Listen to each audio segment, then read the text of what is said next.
नमस्कार साथियों, radio playback India की तरफ से मैं पूजा अनिल आप सबका हार्दिक अभिनंदन करती हूँ आज के हमारे कार्यक्रम काव्य तरंग में।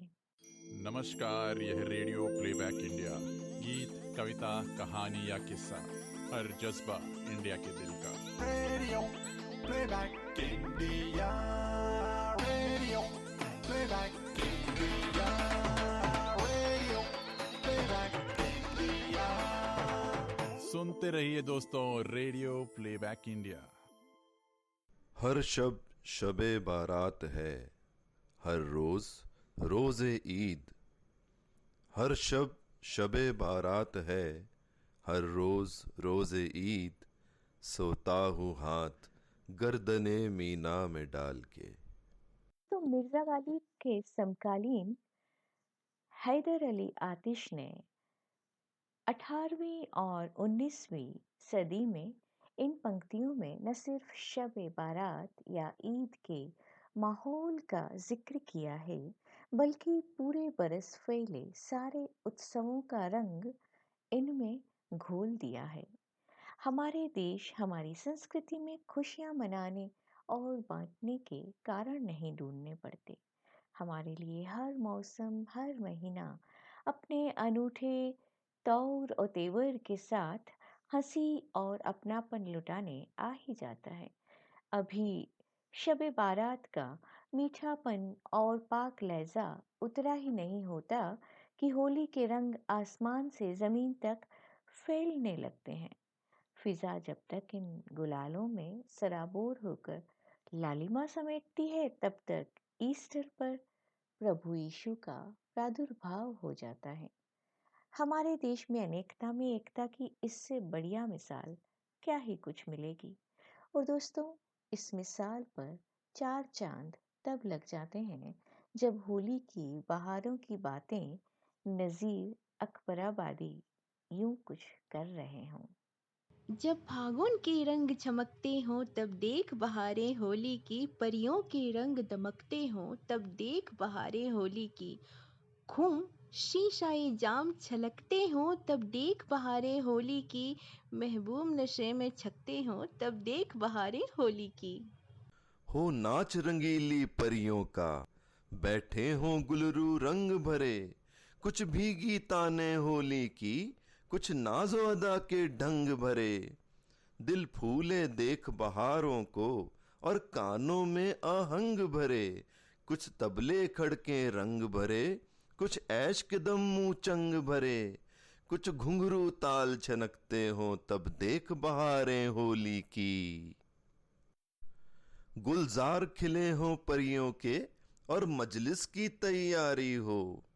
कपड़ों पर रंग के छींटों से खुश रंग अजब गुलकारी हो। मुंह लाल गुलाबी आंखें हों और हाथों में पिचकारी हो। उस रंग भरी पिचकारी को अंगिया पर तक कर मारी हो। सीनों से रंग ढलकते हों तब देख बहारें होली की। सीनों से रंग ढलकते हों तब देख बहारें होली की। और एक तरफ दिल लेने को महबूब भवैयों के लड़के, हर आन घड़ी गत फिरते हों कुछ घट घट के कुछ बढ़ बढ़ के, कुछ नाज जतावे लड़ लड़ के, कुछ होली गावे अड़ अड़ के, कुछ लचके शोख कमर पतली, कुछ हाथ चले कुछ तन फड़ के, कुछ काफिर नैन मटकते हों तब देख बहारें होली की। 18वीं और 19वीं शताब्दी के मध्य लिखी गई नज़ीर अकबराबादी की यह होली पर रचना हमारे लिए अनमोल धरोहर है। यकीन मानिए दोस्तों, होली में अपनापन इस कदर उमड़ पड़ता है कि क्या धर्म, क्या जात, क्या उम्र, क्या जगह, क्या वक्त, किसी की खबर नहीं रहती। अमीर खुसरो, निजामुद्दीन औलिया के संग होली के रंग रंग जाते हैं तो बाबा बुल्ले शाह कह पड़ते हैं, आज होली खेलूंगी, कह बिस्मिल्लाह। दोस्तों होली खुशियों का पर्व है। इसलिए होली न सिर्फ उस दिन ही मनाई जाए जिस दिन समाज ने तय कर दिया है, बल्कि हर उस दिन होली की आमद हो जब मन मयूरा नाच उठे। हमारे आज के प्रख्यात कवि नीरज गोस्वामी जी कहते हैं, आइए उन्हीं की आवाज में सुनते हैं उनकी यह रचना। स्वागत है नीरज जी। करें जब पाँव खुद नर्तन, समझ लेना कि होली है। हिलोरें ले रहा हो मन, समझ लेना कि होली है।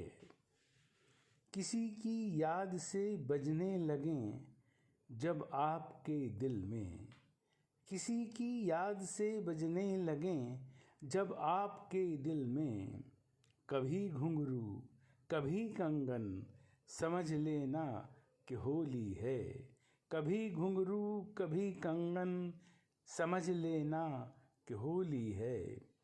तरसती जिसके हों दीदार तक को आपकी आँखें, तरसती जिसके हों दीदार तक को आपकी आँखें, उसे छूने का आए क्षण, समझ लेना कि होली है।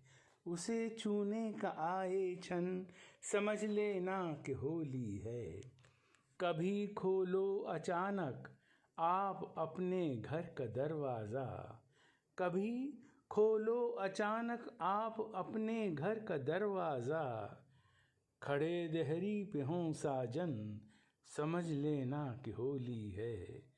खड़े देहरी पे हों साजन, समझ लेना कि होली है। हमारी जिंदगी यूं तो है एक कांटों भरा जंगल, हमारी जिंदगी यूं तो है एक कांटों भरा जंगल, अगर लगने लगे मधुबन, समझ लेना कि होली है। अगर लगने लगे मधुबन, समझ लेना कि होली है।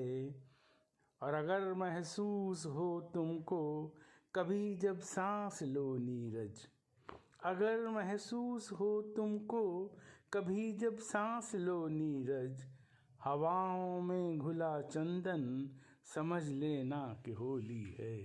हवाओं में घुला चंदन, समझ लेना कि होली है। काव्य तरंग आपकी इस प्रस्तुति के लिए तहे दिल से शुक्रगुजार है नीरज जी। दोस्तों, होली उम्मीदों का भी नाम है। होली ही क्या, हर एक उत्सव एक नई उम्मीद को जन्म देता है और उन उम्मीदों को जीवन भर जगा कर रखता है। एक उम्मीद कि कल जो कुछ भी गलत घटा है, वह आगे चलकर सही हो ही जाएगा। ना उम्मीदी नेस्तानाबूद होकर रहेगी। एक प्रकाश जो डूबने का डर दिखा गया था, वह उठेगा, चमकेगा और आसमान पर छा जाएगा। उसी तरह, ठीक उसी तरह जैसे प्रभु यीशु ईस्टर के दिन जमाने में वापस लौट आए थे। दोस्तों, हमारे देश में त्योहारों की कोई कमी नहीं है, परंतु हमारे पास वक्त सीमित है। इसलिए हमने आज के एपिसोड में उन्हीं त्योहारों को शामिल किया है जो इस हफ्ते आए हैं या आने वाले हैं। उम्मीद है कि आपको हमारी प्रस्तुति पसंद आई होगी। दोस्तों, अपने विचार हम तक जरूर पहुंचाएं। हम इसी तरह भिन्न भिन्न कवियों और विषय वस्तुओं के साथ आपके सम्मुख आते रहेंगे। काव्य तरंग की संपूर्ण टीम के साथ मैं पूजा अनिल आप सभी का हार्दिक धन्यवाद करती हूँ। आपसे पुनः मुलाकात होगी अगले सप्ताह यहीं काव्य तरंग के संग। तब तक नमस्कार।